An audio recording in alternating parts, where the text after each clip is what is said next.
ஆறாம் மாதத்தில் கப்ரியேல் என்னும் வானதூதரை கடவுள் கலிலேயாவில் உள்ள நாசரேத்து என்னும் ஊரில் இருந்த ஒரு கன்னியிடம் அனுப்பினார். அவர் தாவீது குடும்பத்தினராகிய யோசேப்பு என்னும் பெயருடைய ஒருவருக்கு மன ஒப்பந்தமானவர். அவர் பெயர் மரியா. வானதூதர் மரியாவுக்கு தோன்றி, அருள்மிக பெற்றவரே வாழ்க, ஆண்டவர் உம்மோடு இருக்கிறார். இவ்வார்த்தைகளை கேட்டு அவர் கலங்கி இந்த வாழ்த்து எத்தகையதோ என்று எண்ணிக்கொண்டிருந்தார். மரியா, அஞ்ச வேண்டாம், கடவுளின் அருளை கண்டடைந்துள்ளீர். இதோ கருவுற்று ஒரு மகனை பெறுவீர். அவருக்கு இயேசு என்னும் பெயரிடுவீர். அவர் பெரியவராயிருப்பார், உன்னத கடவுளின் மகன் எனப்படுவார். இது எப்படி நிகழும்? நான் ஒரு கன்னியாயிற்றே. தூய ஆவி உம்மீது வரும். உன்னத கடவுளின் வல்லமை உம்மேல் நிழலிடும். ஆதலால் உம்மிடம் பிறக்கப் போகும் குழந்தை தூயது. அக்குழந்தை இறைமகன் எனப்படுவார். நான் ஆண்டவரின் அடிமை, உமது சொற்படியே எனக்கு நிகழட்டும். அவர் கணவர் யோசேப்பு நேர்மையாளர். அவர் மரியாவை இகழ்ச்சிக்கு உள்ளாக்க விரும்பாமல் மறைவாக விலக்கிவிட திட்டமிட்டார். அவர் இவ்வாறு சிந்தித்துக் கொண்டிருக்கும் போது ஆண்டவரின் தூதர் அவருக்கு கனவில் தோன்றி, யோசேப்பே, தாவீதின் மகனே, உன் மனைவி மரியாவை ஏற்றுக்கொள்ள அஞ்ச வேண்டாம். ஏனெனில் அவர் கருவுற்று இருப்பது தூய ஆவியால் தான். அவர் ஒரு மகனை பெற்றெடுப்பார்.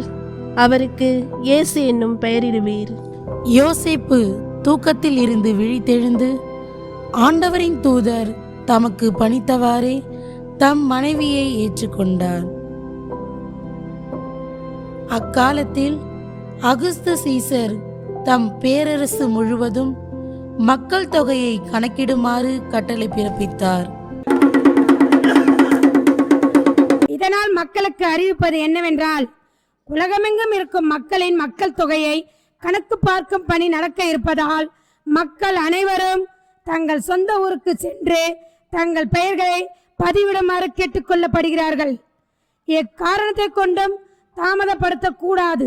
மீறினால் தண்டிக்கப்படுவீர்கள். இது நமது மாட்சி பொருந்திய பேரரசின் கட்டளை. தங்களது பெயரை பதிவு செய்ய தாவீது வழிமரபினரான யோசேப்பும் அவரது மனைவி மரியாவும் புறப்பட்டு சென்றனர். மரியா கருவுற்று இருந்தார். அவருக்கு பேறுகாலம் வந்தது. யோசேப்பு அருகில் இருந்த வீடுகளில் இடம் கேட்டார், ஏனெனில் அது குளிர்காலமாக இருந்தது.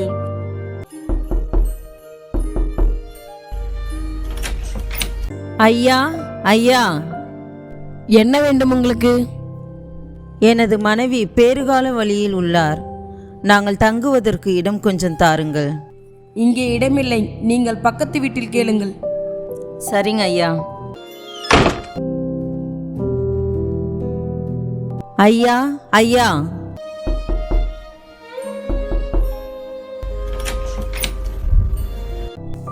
என்ன வேண்டும் உங்களுக்கு? எனது மனைவி பேறுகால வழியில் உள்ளார். நாங்கள் தங்குவதற்கு இடம் கொஞ்சம் தாருங்கள்.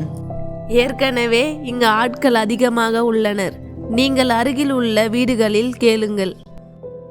எனக்கு வயிறு ரொம்ப வலிக்கின்றது. கொஞ்சம் பொறுத்துக்கம்மா, இங்கு ஒரு வீடு இருக்கின்றது, இங்கே கேட்டு பார்க்கலாம்.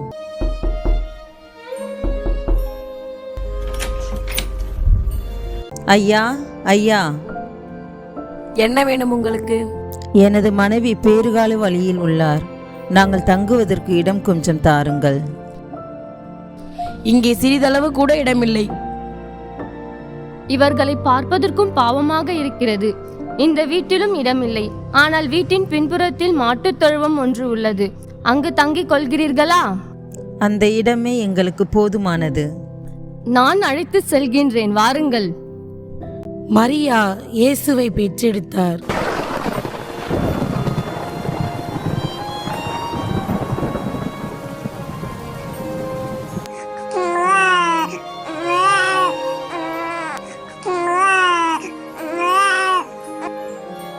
பிள்ளையை துணிகளில் சுற்றி தீவனத் தொட்டியில் கிடத்தினர்.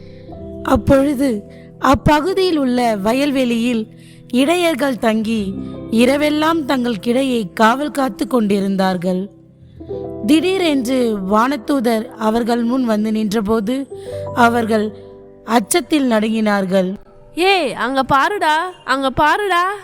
என்ன வெளிச்சம் அது? எனக்கு ரொம்ப பயமா இருக்கு. எனக்கும் பயமா இருக்குடா. அஞ்சாதீர்கள். இதோ எல்லா மக்களுக்கும் பெருமகிழ்ச்சியை தரும் நற்செய்தியை உங்களுக்கு அறிவிக்கிறேன். இன்று ஆண்டவராகிய மெசியா என்னும் மீட்பர் உங்களுக்காக தாவீதின் ஊரில் பிறந்திருக்கிறார். குழந்தை துணிகளில் சுற்றி தீவன தொட்டியில் கிடத்திருப்பதை நீங்கள் காண்பீர்கள். இதுவே உங்களுக்கு அடையாளம்.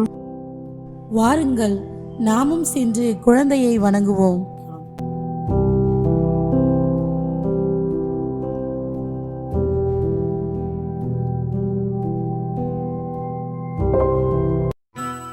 ராயர் மூவர் கீழ்தேசம் வீட்டு வந்தோர் வெகு தூரம் கையில் காணிக்கைகள் கொண்டு பின் செல்வோம் நட்சத்திரம் ஓராவின் ஜோதி நட்சத்திரம் ஆச்சரிய நட்சத்திரம் மீட்கும் வாழம். வணக்கம், அரசரை காண வந்துள்ளோம். பேரரசே, உங்களை காண 3 அரசர்கள் வந்திருக்கின்றார்கள். வரச் சொல் அவர்களை. அரசருக்கு வணக்கம். யூதர்களின் அரசராக பிறந்திருக்கிறவர் எங்கே? விண்மீன் எழக்கண்டு கிழக்கிலிருந்து வந்திருக்கின்றோம். அவரை வணங்க வந்திருக்கின்றோம். குழந்தை எங்கே? அரசர்களே, சற்று ஓய்விடுங்கள், நாங்கள் பார்த்து சொல்லுகின்றோம்.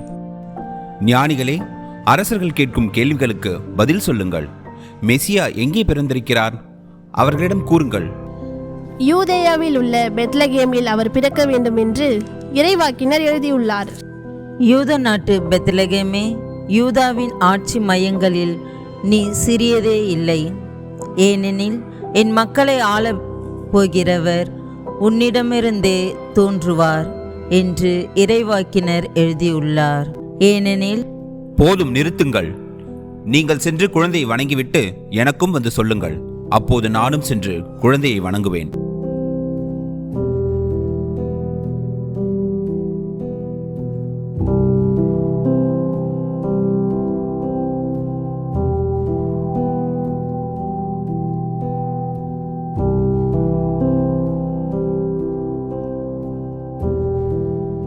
எனது அருமை குழந்தைகளே, கிறிஸ்துமஸ் விழா அன்பையும் அமைதியையும் பகிர்வையும் ஒரு உன்னத நிகழ்வாகும்.